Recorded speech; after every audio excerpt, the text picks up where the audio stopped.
Hello and welcome to my presentation for the Emergency Home Learning and More Summit. I am going to stop sharing my screen so that you can see me. I'm Karen. Hello, it's very nice to be here with you. I'm Karen Kolp.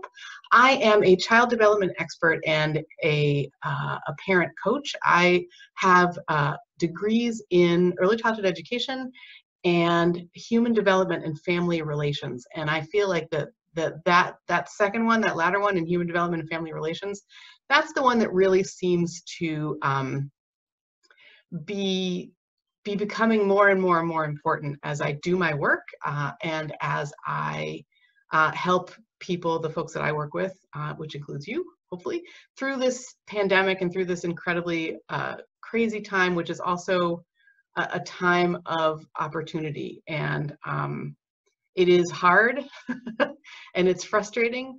And as I do say, I like to look at things as things that are hard are also oftentimes there are some possibilities that open up that maybe we didn't see before. And I really I'm hopeful that I can be helpful for you today because one of the things that I have been doing during the pandemic and learning about during the pandemic is just the vital importance of open-ended play. If I ever thought that open-ended play, which is also called self-directed learning, it was important, that has come back to me 1,000 times in the pandemic. And I have some case studies I would like to share with you today. As I say, I'm an expert in child development, and I work with parents who are fundamentally changing the lives of their families and their children for good. And these are real people that I work with, that I have worked with, whose lives have been transformed by one simple thing, and that is play. Letting kids play. So I have, as I say, I've got 5 case studies I want to share with you, and I'm excited to jump in. Okay, so the first case study is a boy named Max, and actually he is now 20 years old, and he is my own son. When he was 7 years old, which is now 13 years ago, he was attending a school, and we like to say that he was allergic to school. He didn't succeed in school. In fact, he was very vibrant and curious and engaged going into it. And the school experience of his kindergarten, first grade, and into second grade years increasingly showed us how much of a non-fit this was. And I've got nothing against the school system. I've got nothing against the teachers. Everybody did the best that they could for him. But it was just the learning environment was toxic to him. And I have been given permission to talk about this. He really struggled, and that struggle took the form of, when he was 5, 6, 7 years old, of night terrors every night of the school year, particularly in first grade and starting up again in second grade, which we were not, he never woke up from them, but he would just be screaming bloody murder. We would wake up in the night, and my husband and I would be at his side before we knew that we were awake. And that, as I say, that happened most nights of the school year for years, or for a year and a half anyway. He was diagnosed with migraine when he was 6 years old. He lost 20% of his body weight in first grade alone. And what was most concerning to us was he really lost his personality. He stopped being our creative, inquisitive, fun kid, and just became this person who was just resigned to what they were doing. They say when someone is drowning that we might think that someone who's drowning would be like, hey, I'm over here, help, help, right? But they don't. What a drowning person does is just tries to process what's happening, and as a result, they don't look like they're drowning. And I think of that a lot, because that is exactly what our son Max went through. He was just in this, and he had no way of communicating to us except through his behavior and through his health, what was happening. And we pulled him out to homeschool when he was in the middle of second grade. We pulled him out at Thanksgiving time. And immediately things changed for the better. He stopped having night terrors. Like the last night terror that he had was the week before we pulled him out of school. The headaches went away, except when he got too much screen time, then we would see the headaches. But other than that, they pretty well stopped. And the biggest change that we made was we tried to be, I don't love the term, and I know it has other connotations now, but we tried to be unschoolers. We tried to be, that was how we thought of it at the time, was we were trying to do the opposite of what had been happening in school. So all of the learning, or at least a lot of it, came from within our son. So Max, along with his little brother, started to be interested in things. So I'm looking out on our backyard. We back onto a stream and a bunch of woods. And one of the first things that he did was he went into the woods with pencil and paper, and he started mapping what he named Dragon Woods. And he started telling stories about the things that went on in the woods, the dragons that lived there, and the creatures that, the caves and the holes and the places where the hills where events had happened in Dragon Woods, or things that were happening now. I mean, he would come home and he would tell us in just total fantasy, wonderful fantasy play about the goings on in Dragon Woods. And that was just one small part of him learning to thrive when the academic pressures of making him do things that he just wasn't prepared for, didn't want to do, that he wasn't drawn to, were removed. And so I didn't think of it this way at the time, but of course that was incredible self-directed learning. I mean, he's motivated to go out into the woods and draw maps and tell stories about the dragons that live there, right? What we noticed was he returned to us. So his personality came back, and he laughed again, and he would just become breathless laughing over Garfield cartoons, Garfield comics that he was reading to his little brother as he got a little bit older and he got more confidence in reading aloud. He would read to us entire Dave Barry essays on things that just completely cracked us all up. And the learning came through the things that he was interested in. As I say, I didn't think of it at the time that it would be that's what self-directed learning, that what was happening was self-directed learning. But as I look back on it now, that's totally, totally, totally what it was. And the lesson here that I want to share regarding my son actually gets into something that didn't happen until 2 years after we started homeschooling, which is previous to that. So from the time that he was small, particularly in school, and then in the first couple of years of homeschooling, if Max's feelings were hurt, he reacted physically. Like, he would translate that to a physical pain. So if he was playing dodgeball and he got hit in the shoulder, he would drop to the floor, grab his knee, and scream that his knee was hurting him. His knee was hurting him. And it turns out it wasn't the knee that was hurting him. It was his feelings that had gotten hurt, because there's some social pressure to trying to do your best in a game and getting out, right? And I will never forget when he was 9 years old and he was finally, for the first time ever, able to say, "My feelings are hurt." And I feel like all along things had been going on a really good train, right? But when that happened, I thought, okay, now we're really getting somewhere. And I wanted to bring that up as the lesson here, because kids who learn in a self-directed way learn to regulate their emotions, and the cognitive stuff comes, you have to have your emotions sorted out before you can get to the good cognitive learning. There needs to be a rhythm that works for you. And I think that's what self-directed learning did for our son. By the way, I called this, I thought this was impossible and we are doing it. That actually is a reference to a case study that will come up in a few minutes. But the second part of it is I want to help you understand how family life can be better when we are encouraging self-directed learning for our kids. And this is one major way that this happened.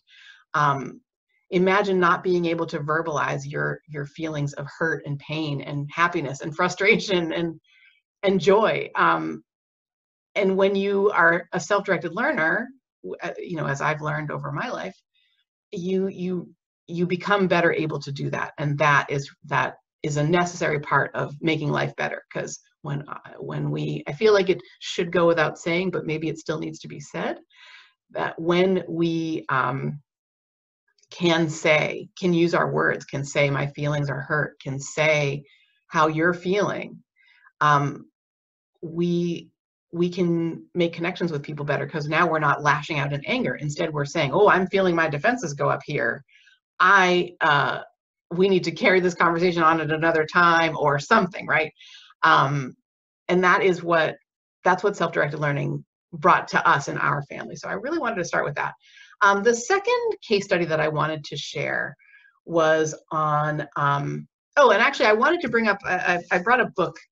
This is one of my favorite books referencing our son's self-directed learning journey. It's called How Lincoln Learned to Read. It's by Daniel Wolfe. And I was able to interview Daniel Wolfe for one of the very early podcast episodes that I ever did. And Daniel, I feel like this whole book is about examples from American history of self-directed learning, and how the people learned, the subjects that he researches and shares about, writes about. It's about how did they learn what they needed to know. And it's such an important part of my thinking and learning on self-directed learning that I really wanted to remember to reference it. And in fact, as part of my as part of being a speaker in the Emergency Home Learning Summit, I was able to curate some public recordings, and one of those is my conversation with Daniel Wolfe. So I'm so grateful to Steve and to everybody who's planning this summit. I feel like this opportunity, this sort of virtual summit, gives us the chance to do things that maybe we wouldn't have been able to do in a non-virtual summit. And so one of them is to be able to put up talks like that. So so if you want to go deeper into my conversation with Daniel Wolfe about how kids learn to read, not just how kids learn to read, but how Lincoln learned to read. One of the things that I remember Daniel saying is, it doesn't do any good to raise kids to be prepared for like a job or an environment that doesn't exist. And so there's double motivations there, right? Like, we have a child who's happily learning now, but then what we also have is the best chance, I believe, for them to grow into what they will be happiest doing, how they will thrive, and how they can live a good life, how they can earn money, right? How they can live a good life. And I want to share just quickly before I move on, that my son is now 20, Max is now 20, and he has spent the last 13 years just steeped in his own sort of motivation, and he does things that are fun for him, and he does things with folks that he finds fun and loves to spend time with. There's so much learning that has gone on as a self-directed learner that we could never have foreseen. For example, he used to run screaming from math, and he is a math major in college, and he loves theoretical math. And his goal is to have a PhD in mathematics. And he's, as I say, he's a college student now, so who knows but that will change. But that's really where his mindset is. And I brought another book that has meant so much to me. So Ken Danford is one of the amazing people in this summit, and he wrote "Learning is Natural, School is Optional." And in this book, so both of my sons, Max attended a school, a learning center that was in the same model as Ken Danford's schools. So again, Ken's school is North Star. My sons, one of them still attends, and one Max attended until he moved on to college. it's called Bay State Learning Center. It is in Dedham, Massachusetts, and it is one of the liberated learners models of schools. And so when I read Ken's book this past winter, there's a part where they talk about the sort of dreaded math question. How will kids learn math? Like this was my obsession and my worry. And what I did about it was the wrong thing, which is basically I thought, well, I've at least taken a lot of the pressure off. So what I'll do is I will make Max learn math, and we got a curriculum. And the one thing that I felt like I could not give on was, oh, we have to work some math into your week. And the way that I framed it was like the superintendent is looking for at least something, and that got us to the couch for the learning. But he didn't love it. I think both of them look back on that time with frustration. And when I think about why, it's so interesting to me that one of the main reasons is because I was making them do it. It was not self-directed. So thankfully, when Max started going to North Star, when Max started going to Liberated Learners Model, BSLC, which is in the North Star, same model as North Star, we were able to say, there was a lot of support for us to say, you know what, let's back off on the math. He'll sort it out. And so for a couple of years, we didn't worry him about it. And he started to, as people said would happen, he started to think like, if I'm going to get anywhere, I actually probably do need to know some math. And at the same time, he was learning Euclidean geometry, which is like a description of the universe, which I think is the basis for I think he would say is the basis for his interest in theoretical mathematics. And from there, it was all him to say like, well, I really want this. Like, actually, math is an interesting language that I want to learn and know. And it didn't come from us making them sit down and do math curriculum. It came from his own innate desire to just, he was drawn, through his own curiosity on this self-directed learning journey, which has really been largely about educationally, intellectually about mathematics for him. So that's case study number one, my own kid. I'm glad that I could sort of share with you the end. I'm glad I could bring you a little further along the timeline. Like, here's one example of a kid who at 7, they were recommending that he see a therapist, that he start taking medicine because of his lack of focus. And when we withdrew him from school and started homeschooling, and all the way on through to now, where he is an incredibly motivated, incredibly focused kid on the things that really matter for him, that light him up. So that's case study number one. Number two is, as a parent coach, I work with parents whose home lives are terrifying to them and horrible to them. And I had the pleasure of working with a couple that I'm calling Cheryl and David. That's not their real names. And Cheryl and David had 2 small kids, two kids 3 and under. And I was invited to their home. Like, basically what we set up was an observation where I would go and observe what was happening in their home. So I arrived just after they got home one night. So they were both getting home from work. Kids were just getting home from childcare. There's a 3-year-old and about an 18-month-old. And it was bedlam. I walked in to absolute mayhem, and they basically said, this is what it's like every night.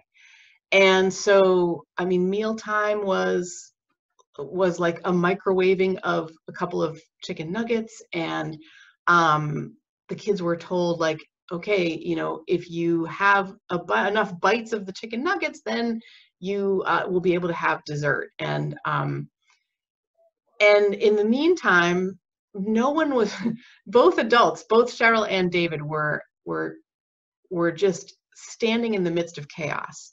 So a beautiful home with lots of toys, lots of distractions, and the children just ran through the home, sort of tearing things down. The older one would often knock over the younger one, or just push past them.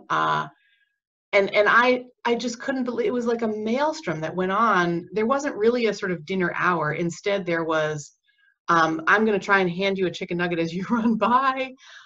They did have, in all of that evening, where I was there from about 5 o'clock until about 9, when the kids were finally settled. We then talked after the kids were finally settled, but the kids got settled at about 9.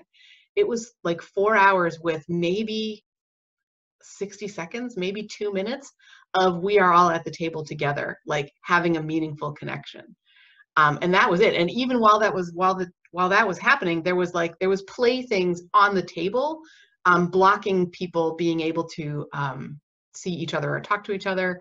There was a lot more focus on like the negotiation of how much you're going to eat so that you get your dessert bribe. And I am not saying, I really hope that that this comes across. I'm not saying this to be critical of these parents.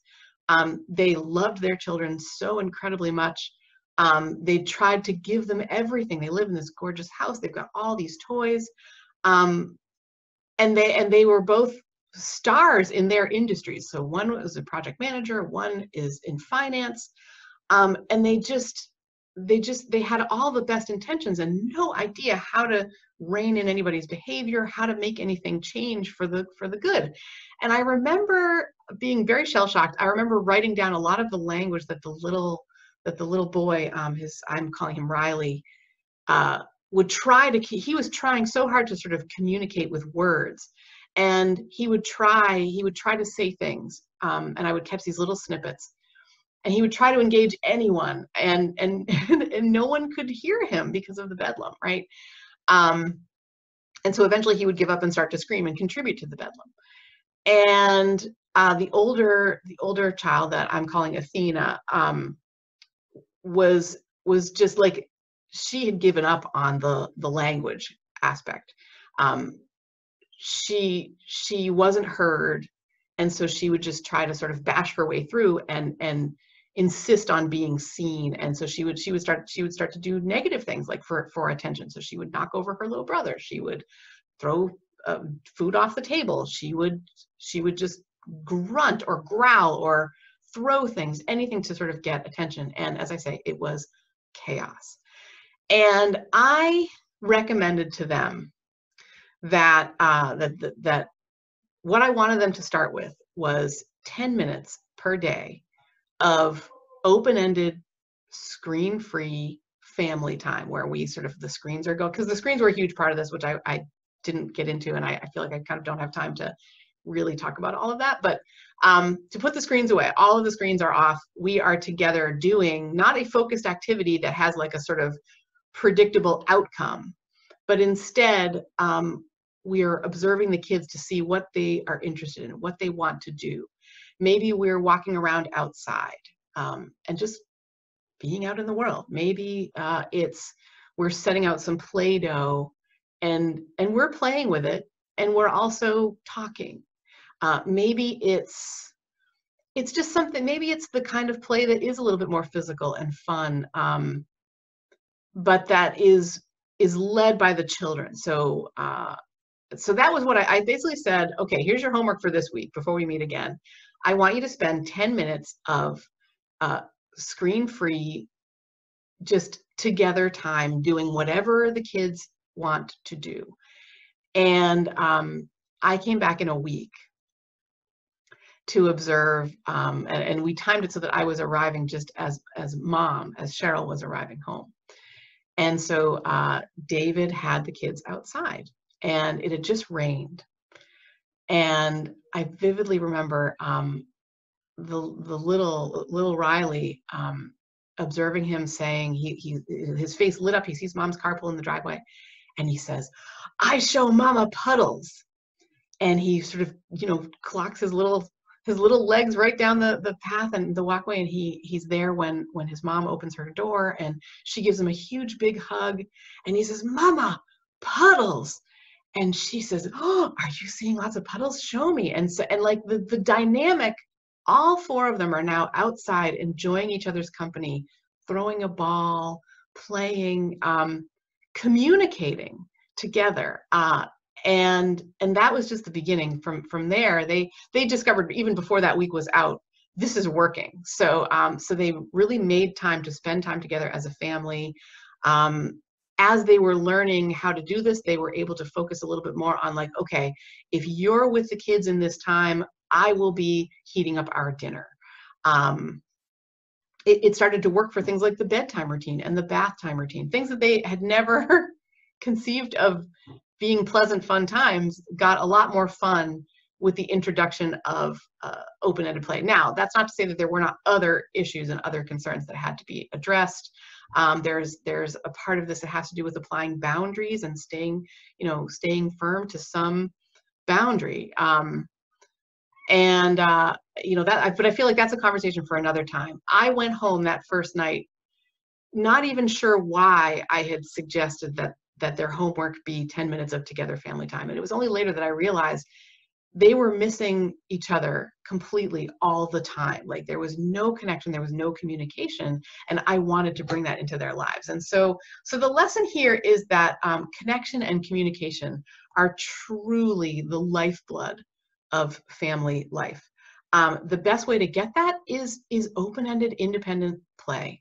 And sometimes this is going to be us sitting back and saying, okay, I'm going to be doing my independent play. I'm going to be reading this magazine, or I'm going to be doing my independent play here, and I'm going to watch you enjoying that. And you can talk to me, and you can tell me what you're doing, but you don't have to. You can just enjoy it, right? So again, it's a really practical application, and it starts with just 10 minutes a day of independent play, open-ended play that is family together time, and just seeing what branches out from that. So I hope that makes sense. I was so excited to see that with this family, and it just confirmed for me. This was before the pandemic. This was actually a couple of years ago. And so I know things look a little bit different now, but it doesn't make the family-centered play any less important. In fact, I think you could argue that it's maybe more important now. The third case study that I want to share has to do with a coaching client of mine. Her name is Nora, and she has a little boy who's now 4. We've been working together for several years. And in the pandemic, she's got a very, very, very demanding job. She loves her job.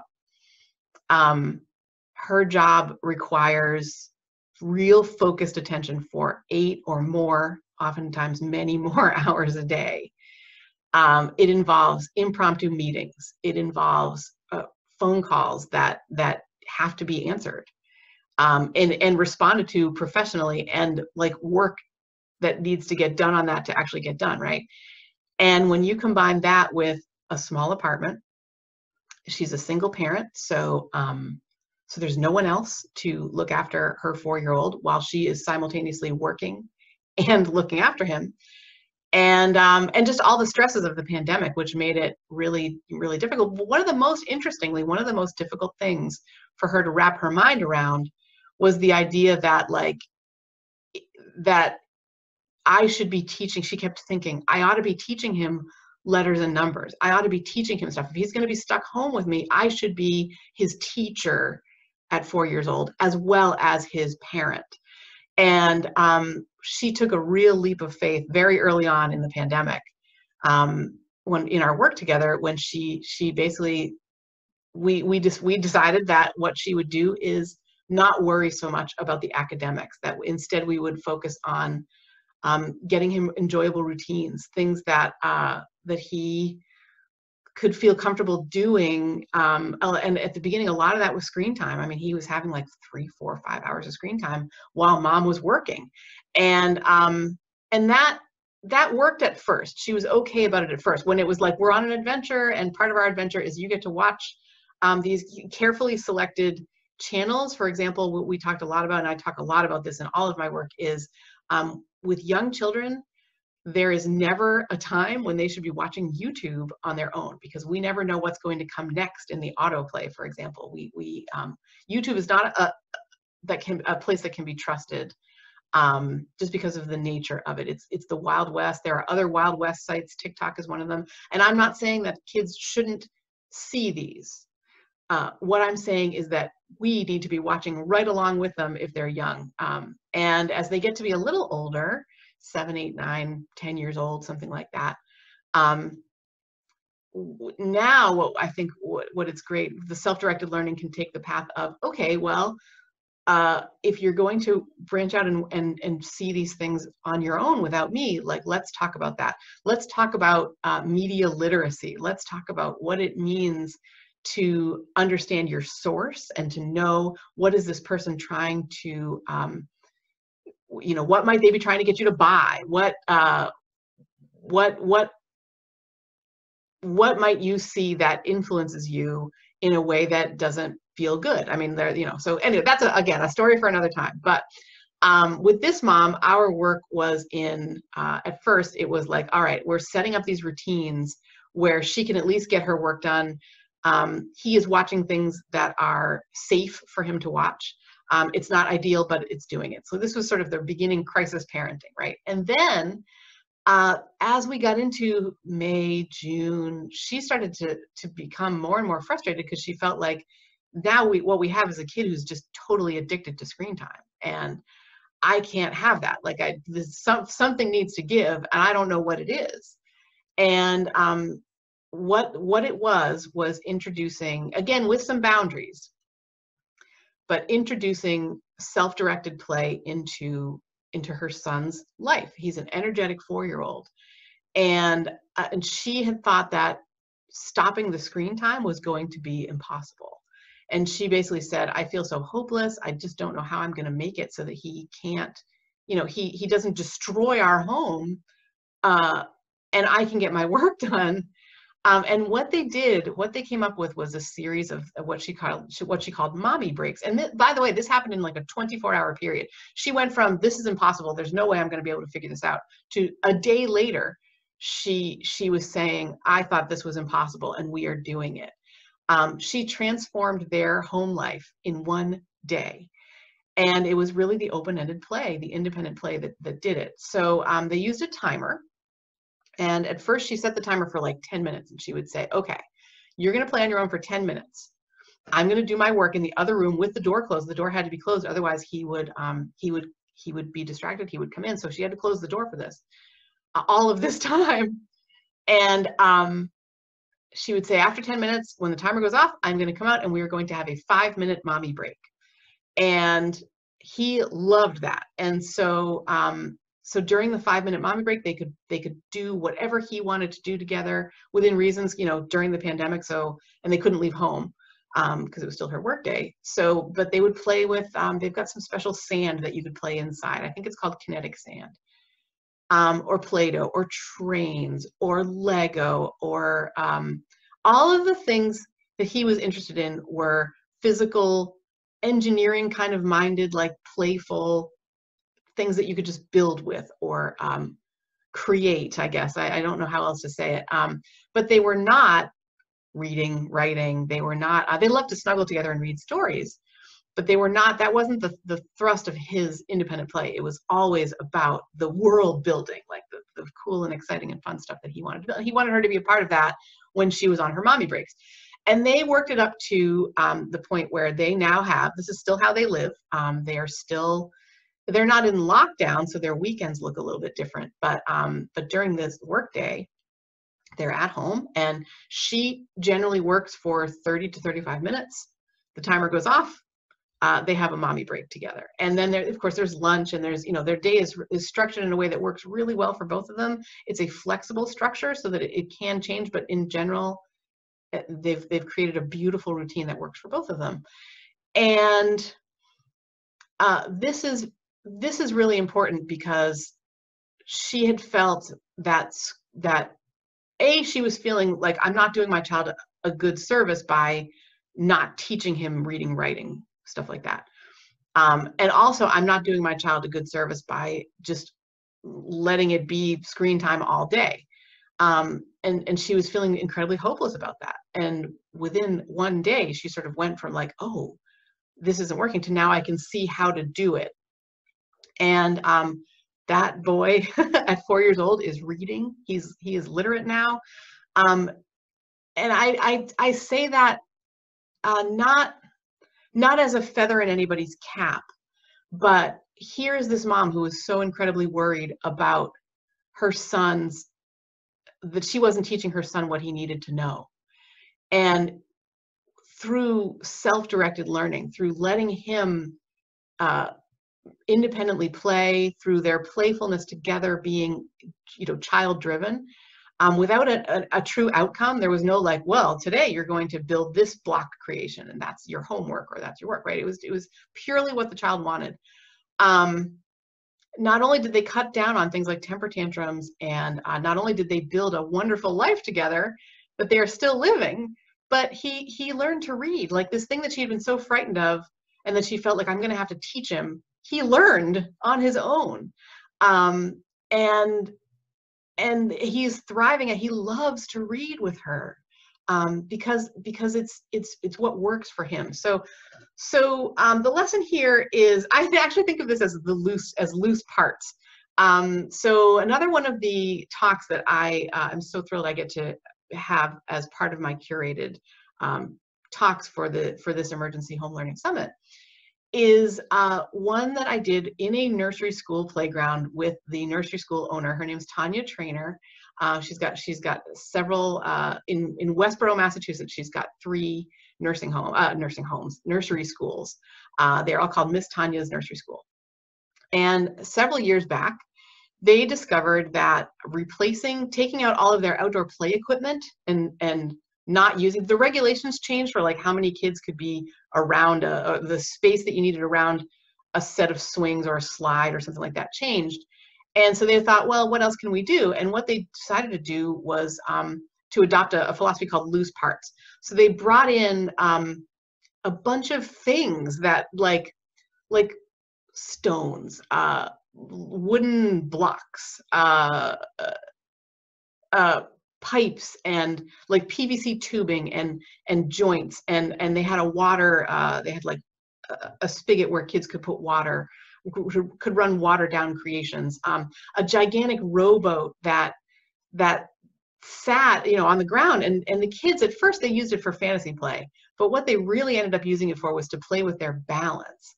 Absolutely fascinating. And they just basically put a whole bunch of interesting playthings, a lot of like, so there were quite a few wooden blocks, there were quite a few balls and ramps in there, and to sort of let the children into this play area and see what happened. And what they noticed happened is you didn't have kids waiting in line for the slide anymore, and frustrated with each other because only one person can be on the slide at a time.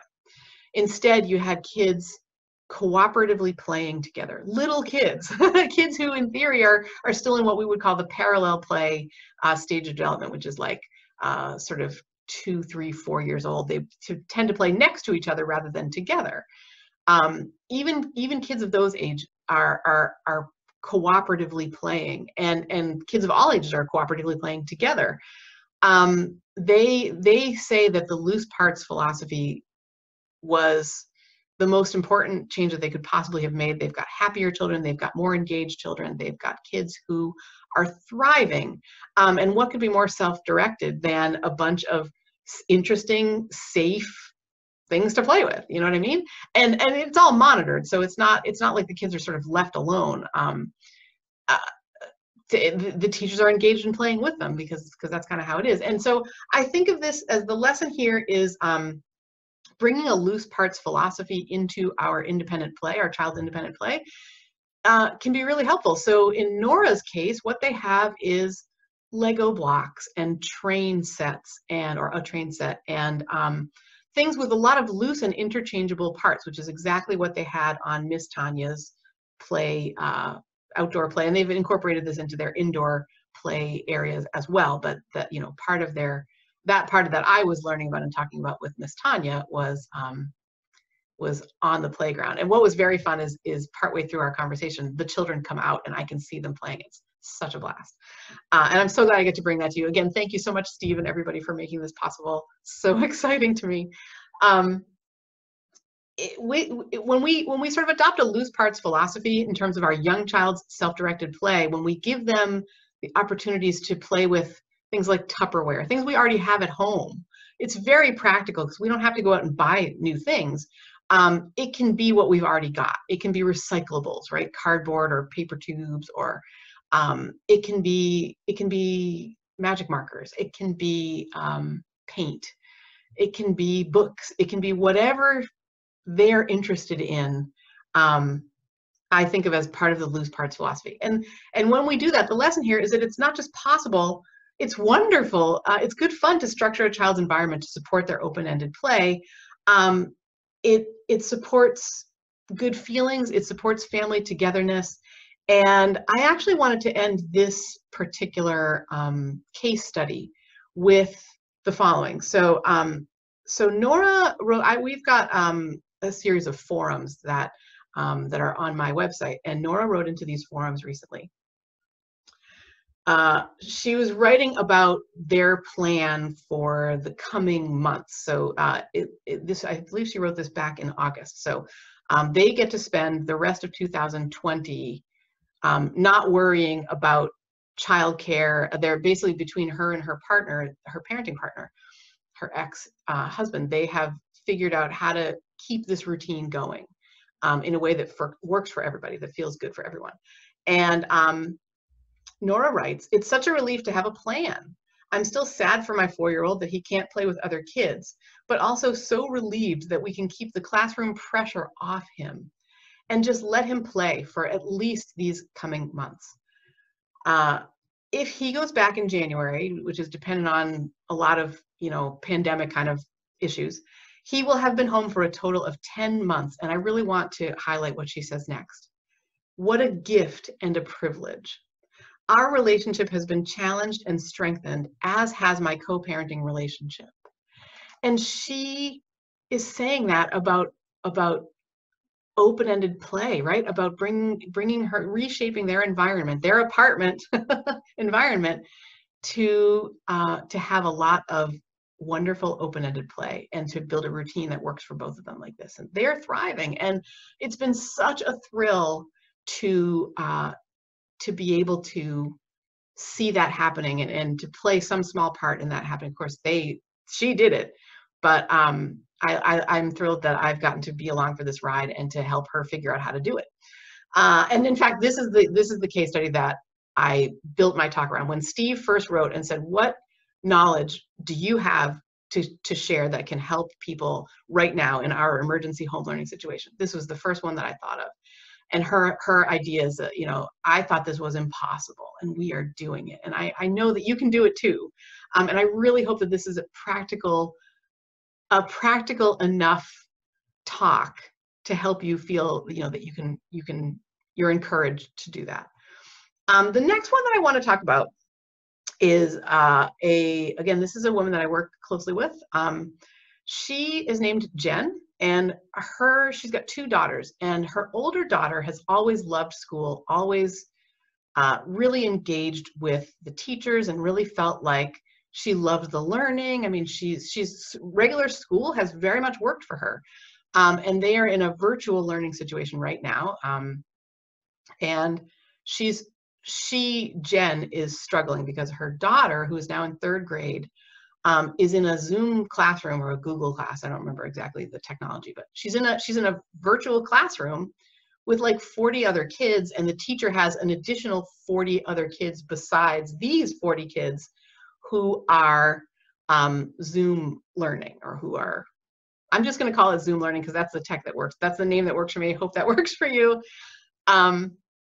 So she is completely lost. She feels utterly lost in this classroom, this virtual classroom, where she's supposed to be spending like the bulk of her day. This is one of those, the way that the learning is set up, the virtual learning is set up in their school system is 3rd graders are getting, they see over the course of a week, they spend time with, I think it's 4 different teachers, but they spend the most time with their ELA teacher, their English language arts teacher.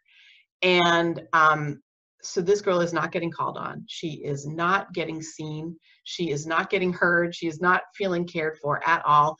Her mom reports, Jen reports, that at the beginning of their day, they talk to a quote, a bot, a social emotional learning bot. And what the children are asked to do is just say how they're feeling. And this mom is so incredibly sad and frustrated because what her daughter has been reporting, what the mom has been overhearing, is her daughter every day telling this bot about how sad and frustrated and mad she is, because she is not seen in her class, in her virtual class learning.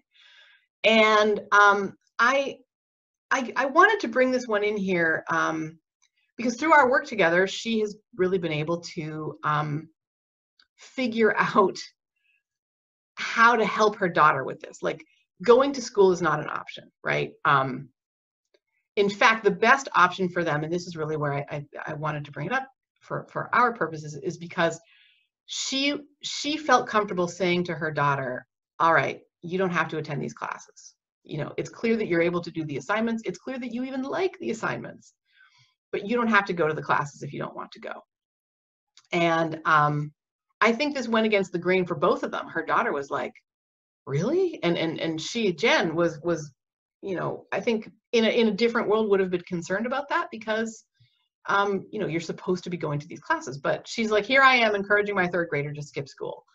And that's what's really helped. This is not an ideal situation for a lot of reasons, but I think mostly what I wanted to communicate here is, if you have a child in Zoom school and they are telling, you know, the bot, the social emotional language bot, how sad and mad and frustrated they are, you do have options, and one of them is if you cannot homeschool, or if you cannot separate from the school department, whether because maybe you are also working full time and trying to make this work, you do have the option of saying, this is not working for us. Now, this is after they did try to work with the school and the teacher, and what they got back was a very terse, you know, be patient, it's September. And boy, was that frustrating. So, and as a result of being able to say, like, listen, you do not have to go to this class. You can play, you can do what you want while this class is happening. That's where the self-directed learning comes in. The daughter is trusting her mom to be there for her and to help her solve her problems. And what's been happening is they're able to talk a lot about how hard it is when your feelings get hurt, and how hard it is when you're trying to do the right thing and your teacher isn't seeing that, right? I actually came up with 3 lessons for this one. So the first one is, if our child isn't getting something that they need from a teacher, we can help. That's number 1. So maybe your situation doesn't look exactly like this, but you can still help. There is a way. We just don't know what it is yet, right? And trying something is better than not, I think, is probably what getting some self-directed learning into their lives is better than not getting any self-directed learning into their lives. The second thing is that nothing is perfect, right? And everything can be tinkered with until it's workable. So I really wanted to make sure that I got that message in there. There's a lot of self-forgiveness and a lot of, because I think we can feel a lot of guilt. So I would want to encourage you to say to yourself, you know what, this is today, we can try again tomorrow. It's going to be okay. And because nothing is perfect. And what we're doing is we're trying to work towards a more perfect setting. And then the other reason I wanted to bring this up is because Jen was getting some pushback from her mom. Her mom basically wanted Jen to pull her daughter out of this and start get a different teacher, like right away. Oh, this isn't working, we're going to get you a different teacher. And Jen provides a really great example of how to resist others' judgment. So in my case, when I think about my son Max, I really felt that judgment of, oh boy, you know, you have a master's degree, you're really invested in the school system.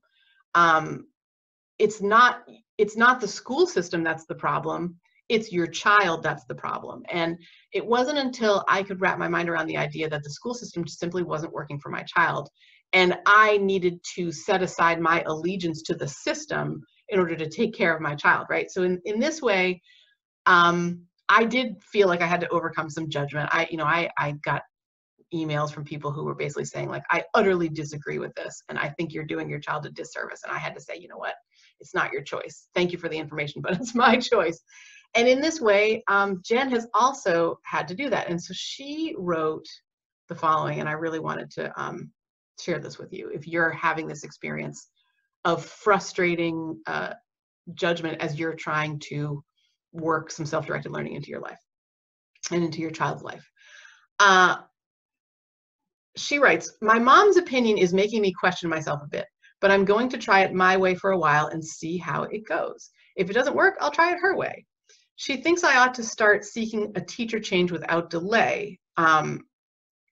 Maybe it will get to the point where I seek a teacher change, and that won't be the first time that my mom was right all along, haha. So Jen talks a little bit about how there's this thing that she thinks of as grandma magic, where her daughter, like grandma can work some sort of magic that Jen feels that she doesn't have. And so that's why she's sort of feeling this judgment and this pull, like why aren't you just doing this thing that I'm telling you to do with your daughter?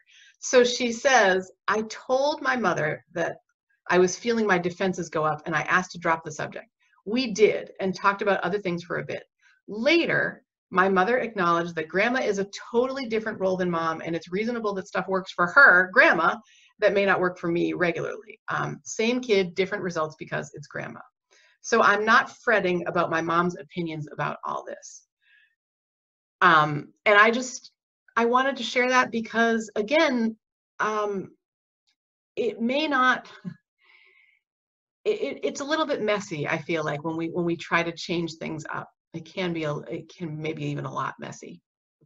And we might get pushback from people, but to be able to say, I'm feeling my defenses go up, I want to put this on the back burner and have this conversation maybe later. I was always taught, and this really worked for me, to say thank you for the information and then just not act on that information. It's your child, you're free to do exactly what you want to do, right? But that's a practical thing that I think might be something that comes up in your world, and that's why I wanted to bring it into this virtual summit. So the last case study that I want to share is about me. So I think I came to self-directed learning late in life. I wasn't a self-directed learner until two things happened, I feel like. One was we pulled Max out of school and started homeschooling. So that was 13 years ago. The other was when he was 11, so 9 years ago now, a little more than 9 years ago, I became ill. And I developed, from my illness, which was, I got diverticulitis, which I would not wish on my worst enemy. And I needed to undergo a couple of, serious rounds of antibiotics that did take the infection away. But they, and we didn't know this, what I'm sharing now, we did not know this at the time, because it was 9 years ago, but in the intervening years, we've discovered that the antibiotic that I took has an ingredient in it that causes tendon ruptures, causes tendon problems. And so I got better from the diverticulitis. And about a month after I got it, about a month after I got it, I started having a huge problem with my tendons, the tendons in my legs, specifically one set of tendons. And that was the beginning of a journey where we now call this, it's my tendon disorder.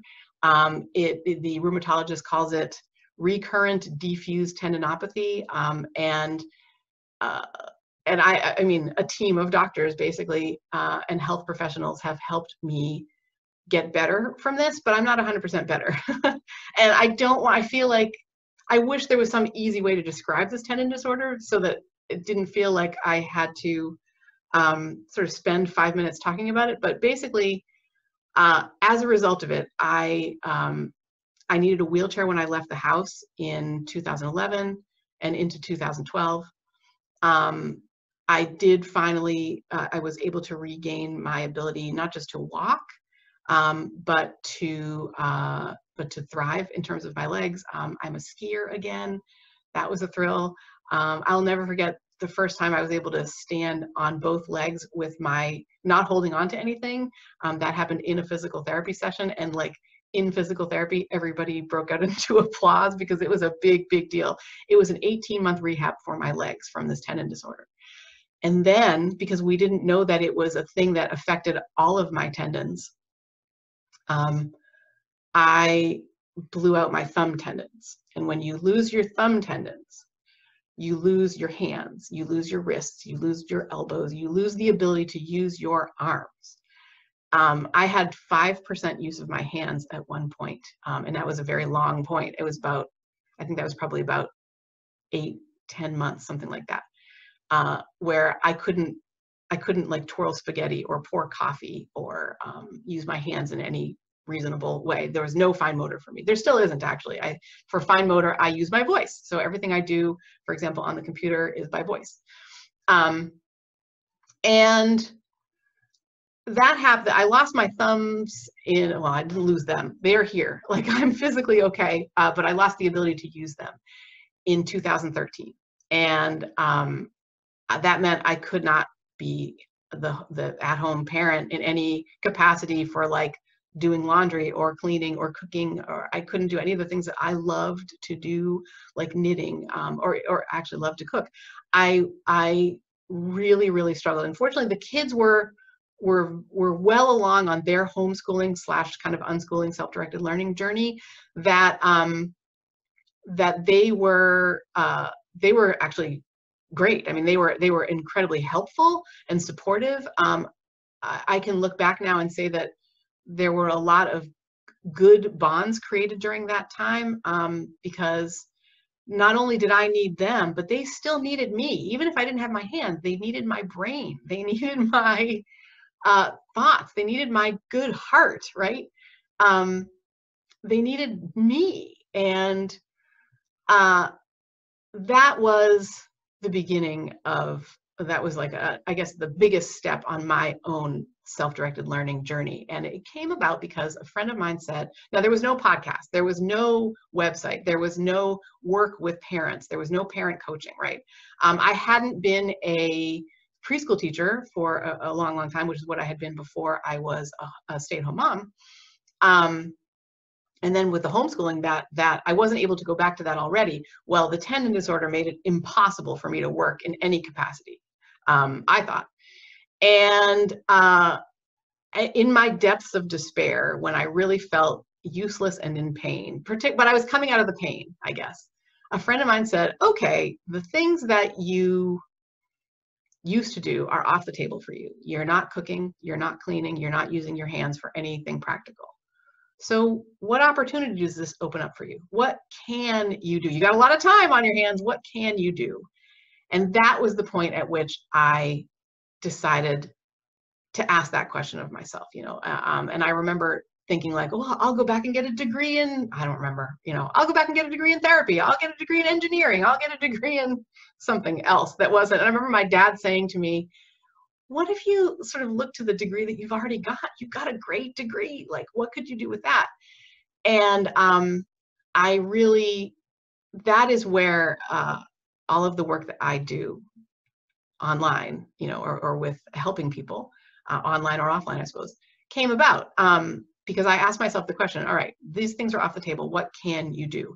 And as a self-directed learner, I'll tell you, I was incredibly motivated to, for example, to start a podcast, because I was like, I could talk, like I can use my voice.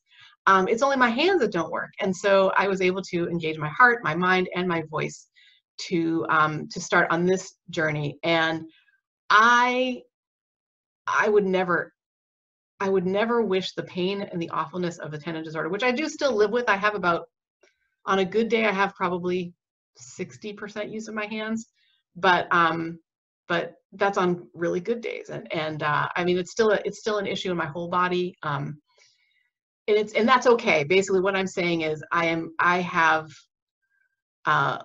learned to, even while I am still dealing with the tendon disorder itself, and while I am still living this, you know, life that isn't the life that I lived before, I do still need to think hard about my choices for where I put my energy, because if I do too much, I'm going to irritate tendons.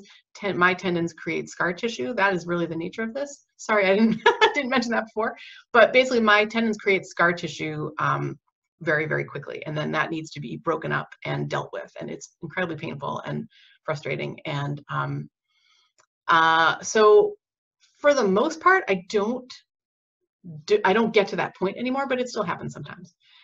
And I would not trade all of that awfulness, because what it did was it brought me to this point where self-directed learning is not just a force for good in my life, but in my family's life, in my kids' life. And I really feel like it wouldn't have happened. I know it wouldn't have happened without getting the tendon disorder in the first place. And so the lesson that I want to take from this particular case study is that even adults must be self-directed learners to thrive. I really, really believe that. We have to have things that motivate us, and that make it so that the things that when we're not in flow, right, it's okay, because we're doing the things that are going to get us to flow, because we can't spend all of our time in flow. And I think self-directed learning means, if you're a parent of a young child especially, it can feel incredibly guilt-inducing to say, you know what, I'm going to go for a walk. I'm going to read this book. I'm going to take this class on something that I'm interested in just because I'm interested in it. And we can feel like we're sort of denying our child time with us. We're denying our child, we're not overseeing their education in this moment. We're doing something that's just for us. And I think that is one of the most crucial and important lessons that we can give kids, that we model doing things that interest us. We model self-directed learning. And so there's a really virtuous cycle there, where we are showing our kids in our own lives, this is what it looks like to thrive. And we do that by taking care of ourselves, and by giving ourselves permission to have that self-directed learning time, and giving ourselves permission to kind of relax on their, making sure that they get whatever it feels like is a proper education to us. And I know how hard that is. I mean, I told you before about how for their early years, I made sure that they had math, and I regret that, but that's what I did. And that's where we talk about that sometimes, how like they'll be like, do you remember when, you used to sit down and make us do this? And I say, I absolutely do remember that, and I profoundly regret it. But it's what happened, and I'm glad that we can still be together and be enjoying each other's company. And I apologize for doing that, and I've now seen the error of my ways, right?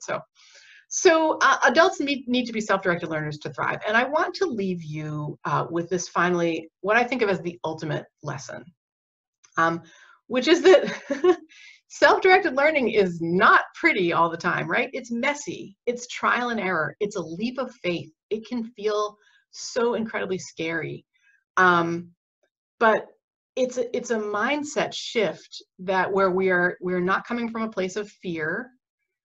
Fear would be if my coaching client Nora had said, you know what, kid, we're going to sit down every night and you're going to do these worksheets, because that's how you're going to learn to read or write. But it is instead the letting go and saying, all right, this feels really crazy here, but I'm going to let him make the choice about how he spends his learning time, which as a in a 4-year-old's life, that is the blocks. It's the things that he chooses to kind of play with, right? It's the goofy Zoom play dates with his cousins. It's those kinds of things. The ultimate lesson is that self-directed learning is a mindset shift, and it is so, so worth it. And that's my experience, and I really hope that if you try it, that you also have that experience. And I just want to say, finally, just thank you so much for watching. I set out to make this a 30-minute talk, and I fear that we've probably gone quite a bit beyond that. But I'm really glad that you stayed with me, and that that you've brought me into your home and your life, and that I get to share these ideas with you. And I really hope that they're meaningful for you. That that something that I've said will help you on your journey towards raising a self-directed kiddo. And I want to say thank you so much to Steve and to everybody who has made this conference possible. I was so thrilled to be invited, and just really glad to kind of be here, and you know, I feel like I'm having you along my unschooling journey or self-directed journey, just as I'm hopefully being a part of yours, and that really, really means a lot to me. So it feels good to me that we can sort of proverbially hold hands and take that leap together. All right, thank you so much. I am Karen Locke Kolp. My website is WeTurnedOutOK.com, and I would love to connect with you either through there or through my podcast, which is the We Turned Out Okay podcast. It is available in, like, you know, wherever you find your podcasts, and I hope to connect with you in the future. Cheers. Thank you so much for watching.